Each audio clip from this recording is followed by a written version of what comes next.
questions to be answered. I'm really happy to introduce our next speaker, John Nyagwencha, who is the CEO of Aqua Clara Kenya, a B Corp certified social enterprise. He leads a team of 30 employees engaged in the promotion and distribution of water, sanitation, and hygiene solutions across East Africa, and he's a former Acumen Fellow. So John, over to you. If you could stick to your 5 minutes, that would be wonderful. Thank you, Melissa. Yeah, and it's a bit of a challenge. Of course, the previous speakers have done so well in capturing a lot of the things that I was going to say. So I'll try not to repeat what they may have covered. But it's a great pleasure to meet everybody and share some of the insights we have from carbon credits. As Melissa said, my name is John Nyagwencha. I'm the CEO of Aqua Clara. We are a social enterprise that is working specifically to improve access to safe water in rural Kenya and across rural East Africa. And the way we do this is mostly through the provision of water filters that are designed for families and schools. And on that premise, then it was interesting for us to look at the opportunity of carbon credits.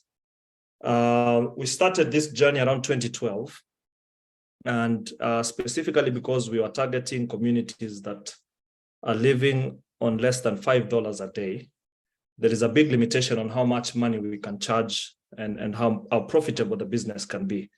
And so we became aware of this revenue stream quite early on and started exploring the possibility of getting carbon credits.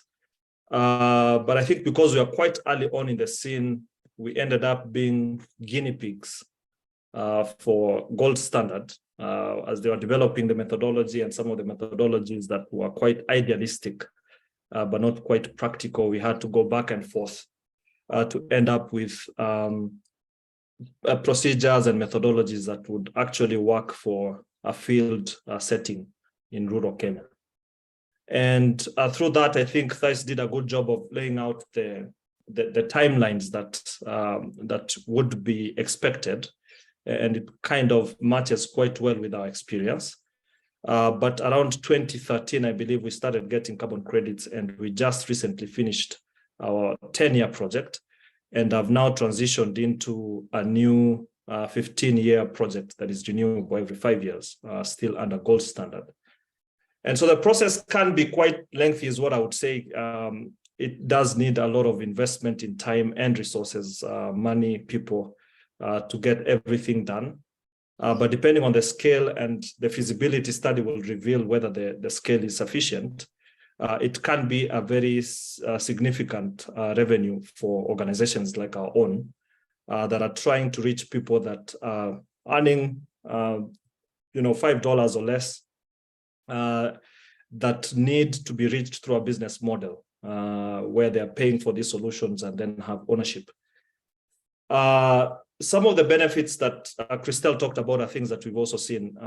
Beyond the revenue, we've seen very beneficial addition to our monitoring capabilities. The fact that there is an incentive, there's a financial incentive for us to ensure that every filter that we sell is working optimally.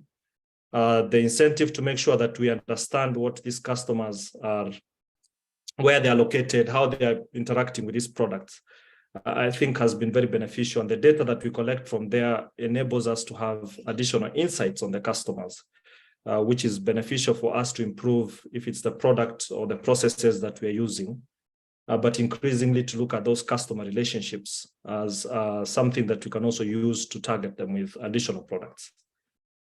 The main challenges we've seen, I think, that would be good for us to be aware of. The methodology, as Christelle said, does change up quite a bit. And sometimes the methodology can affect the projections you have. So if you have modeled out how much carbon revenue you're going to generate, it's good to pay attention to some of these methodology changes that are potentially going to reduce both the tonnage and the revenue that is accompanying that. And so that's one of the challenges that we should expect in that. The second one, which perhaps is also from our experience an important caution, is that it's still important for implementers to be involved in understanding how this market works. And from my experience, I think the idea was that we had a consultant that would do the bulk of the work, understanding what the market dynamics were, supporting the report and packaging of our credits. But the challenge sometimes is that if you don't understand, for example, the levers that are important to generate credits, you might actually underperform when there could be some important interventions that in your implementation work could lead to more credits. And for the impact of the people that you're serving, that could also have some benefits. So specifically looking at some of the levers that Christelle talked about, like the amount of water people are consuming per day. If that is not very clear, it's very possible to end up with tonnage at the end of the year that is half what the potential is. But once you understand what the formula is and what the different factors that are involved in generating credits are, it's then necessary and possible for you to design a program or an approach that is going to optimize the performance of your filters, for example, in our case, to generate as many credits as possible, but also additionally deliver the benefits that the customers would really benefit from.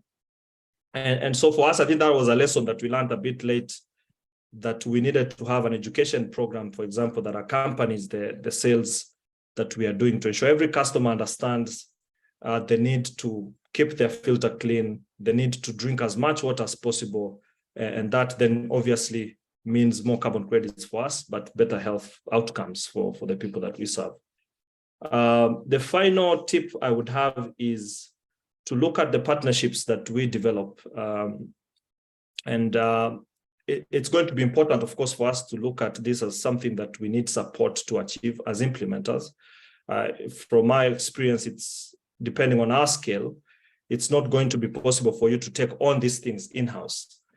So as we look for partners that we work with, I think it's important for us to consider partners that will really prioritize our projects, because some of them are going to lump you together with much bigger projects that are generating millions of tons. And so you are mixed in there and your project may not be as prioritized. And so I think that will be my final advice, just based on our experience, is that the partnerships we form from here, I think, would be really important to be careful to end up with partners that value the projects that we do beyond just the revenue that they will make from it, to really appreciate the good work that I'm sure many of us are doing on the ground.